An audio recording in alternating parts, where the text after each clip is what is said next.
Teologia. A palavra vem do grego theos, Deus, e logos, que é razão, estudo. É o estudo racional e sistêmico de Deus, da fé e das verdades religiosas. Busca compreender o sentido da existência humana, a relação com o divino e a prática da fé. Biografia de Santo Agostinho. Filósofo e teólogo cristão, foi bispo de Hipona. É considerado um dos pais da Igreja e influenciou fortemente a filosofia medieval. Uniu o pensamento platônico com a fé cristã. Sua principal ideia é que o ser humano encontra o bem supremo em Deus e o mal surge do mau uso da vontade. Obras importantes: Confissões e A Cidade de Deus. Em relação à ética, existiam alguns conceitos variados, como o da ética cristã da interioridade, na qual a moralidade nasce do coração, guiada por intenção e amor, a teocêntrica, em que Deus é o centro da vida ética, o livre-arbítrio, em que os seres humanos escolhem entre bem e mal, mas dependem da graça divina para a orientação. O mal como a ausência do bem, que também o mal é a privação do bem causado pelo afastamento de Deus. O caráter e conduta, em que o caráter se forma pelo amor ordenado a Deus e ao próximo. E a finalidade ética, em que o objetivo é a felicidade eterna, alcançada na união com Deus. Também há alguns conceitos gerais em relação à ética, em que a ética é uma jornada interior guiada pela vontade e pelo amor a Deus. E o homem, ele é livre, mas sua liberdade só encontra plenitude quando está voltada a Deus. Também temos o conceito de caridade, que é o amor, que amar a Deus e ao próximo é o núcleo da ética. A verdade, que é a descoberta em Deus, por iluminação divina não criada pelo homem. E a felicidade, que só é plena quando a alma repousa em Deus. A Deus e ao próximo é a mais importante, pois ordena o homem diretamente ao seu fim sobrenatural.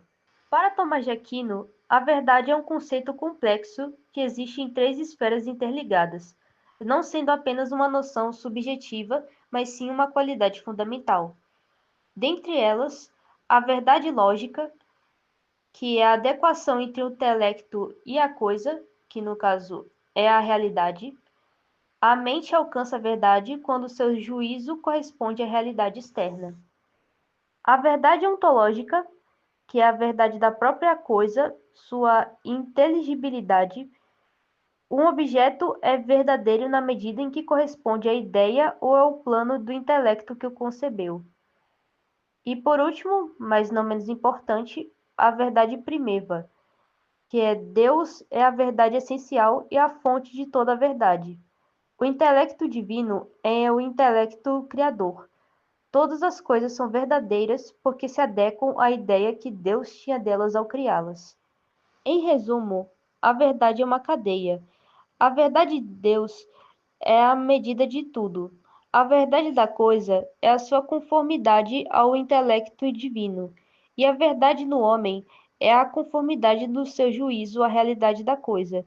Buscar a verdade é, portanto, buscar a conformidade da mente com a ordem da realidade estabelecida por Deus.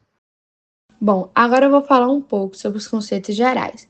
O conceito central é a ética das virtudes, baseada na razão e na lei natural, mas sempre orientada para o fim último, Deus. A conduta moral deve harmonizar a razão, a vontade e a fé. E agora eu vou falar um pouco das ideias principais. A lei natural é o princípio ético universal escrito por Deus na razão humana. Temos a virtude, que é hábitos bons que formam um caráter, tanto as virtudes cardeais, que é a prudência, a justiça, a fortaleza e a temperança, quanto as virtudes teologais, que são a fé, a esperança e a caridade. Temos o fim último do homem, que é alcançar a visão de Deus, o bem supremo. Temos a verdade, que é a adequação entre os pensamentos e a realidade, e a fé e a razão, que caminham juntas. E a razão guia o agir humano, e a fé revela o que vai além da capacidade da razão. Bom, agora eu vou falar um pouco da questão 1. A doutrina de Platão influenciou os primeiros filósofos medievais, Santo Agostinho, bispo de Hipona e Boécio, autores das Confissões e Consolação da Filosofia, respectivamente. Mas a filosofia que predominou na Idade Média foi a letra A, sofística, letra B, epicurista. Bom, As erradas pertencem a outros períodos históricos e por isso que elas estão erradas. Elas pertencem à Grécia Antiga ou à filosofia contemporânea, enquanto a escolástica foi a verdadeira filosofia dominante da Idade Média. Agora eu vou analisar as questões 2 a 5, falar sobre elas. Sobre Tomás de Aquino, considere o seguinte trecho, extraído de uma conhecida história da filosofia. O sistema tomista baseia-se na determinação rigorosa das relações entre a razão e a revelação. Ao homem, cujo fim último é Deus, o qual excede toda a compreensão da razão, não basta a investigação filosófica baseada na razão. Mesmo aquelas verdades que a razão pode alcançar sozinha, não é dado a todos alcançá-las e não está livre de erros o caminho que a elas conduz. Foi, portanto, necessário que o homem fosse instruído convenientemente e com mais clareza pela revelação divina. Mas a revelação não anula nem torna inútil a razão. A graça não elimina a natureza, antes a aperfeiçoa. A razão natural subordina-se à fé, tal como no campo prático as inclinações naturais se subordinam à caridade. Com base no texto, é correto afirmar que Tomás de Aquino. A alternativa A está errada, que rejeitava as verdades da fé cristã que não poderiam ser explicadas plenamente pela razão humana. Está incorreta porque Tomás de Aquino dizia justamente o contrário, em que há verdades que ultrapassam a razão, mas ainda assim devem ser aceitas pela fé. A B, que desprezava por serem inúteis as tentativas racionais em compreender as verdades da fé cristã, e também está errada porque ele valorizava a razão, ela não é inútil e só é insuficiente sozinha. A C, que buscava conciliar as verdades da fé cristã com as exigências da razão humana, que é correta porque o tomismo se baseia na harmonia entre fé e razão, onde a graça aperfeiçoa a natureza. E a D, que subordinava a fé à razão natural, só sendo digno de crença o que pudesse ser cientificamente comprovado. Errada.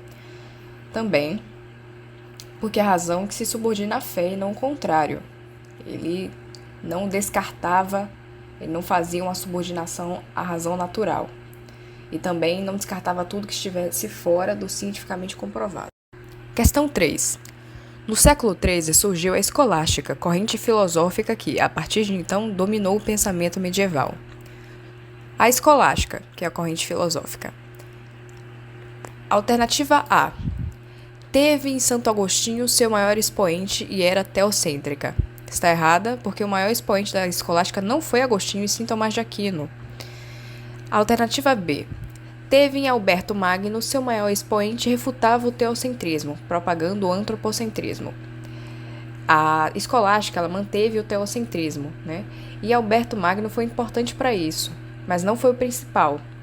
E a escolástica também não rejeitou o teocentrismo, então ela está errada. A C.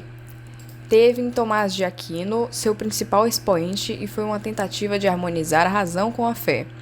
Ela está correta porque a produção filosófica escolástica está relacionada ao contexto histórico medieval, no qual o paradigma dominante estava fundamentado nos princípios da teologia cristã. O principal nome dessa corrente filosófica, Tomás de Aquino, com forte influência na produção filosófica clássica de Aristóteles, buscou explicar os princípios teológicos cristãos a partir de elementos do pensamento racional, harmonizando fé e razão, tal como indicado na alternativa C. A D. Considerava que a razão poderia proporcionar uma visão completa e unificada da natureza ou da sociedade. Está errada, porque a razão sozinha não bastava. Havia que ter a harmonia e ser subordinada à fé. A. Pregava o recurso racional da força, sendo este o mais importante do que o exercício da virtude ou da fé. Errada. Não tem relação nenhuma com o contexto e a escolástica nunca colocou força acima da virtude ou da fé. Questão 4. Desde que tenhamos compreendido o significado da palavra Deus, sabemos de imediato que Deus existe. Com efeito, essa palavra designa uma coisa de tal ordem que não podemos conceber nada que lhe seja maior. Ora, o que existe na realidade no pensamento é maior do que o que existe apenas no pensamento. Donde se segue que o objeto designado pela palavra Deus, que existe no pensamento, desde que se entenda essa palavra, também existe na realidade. Por conseguinte, a existência de Deus é evidente. O texto apresenta uma elaboração teórica de Tomás de Aquino, caracterizada por: letra A. Reiterar a ortodoxia religiosa contra os heréticos. Está errada porque o foco não é combater a heresia, mas é fundamentar a fé. A B, que é sustentar racionalmente doutrina alicerçada à fé, é a alternativa correta, porque percebe-se que o texto apresentado pela questão, a construção do argumento para a defesa da existência de Deus a partir do pensamento racional, que é uma característica da filosofia escolástica, onde Tomás Aquino é o mais conhecido expoente, o pensador busca sustentar racionalmente uma ideia baseada na fé, como apontado pela alternativa B. Então ela está correta. C. Explicar as virtudes teologais pela demonstração. Está errada porque o texto não fala de virtude, fé, esperança ou caridade, mas da existência de Deus. Flexibilizar a interpretação oficial dos textos sagrados, que é a alternativa B. Também está errada porque Tomás não flexibiliza a escritura, ele apenas racionaliza a fé. A alternativa E. Justificar pragmaticamente a crença livre de dogmas. Também está errada porque não era pragmatismo nem ausência de dogmas, e sim uma doutrina dogmática sustentada pela razão.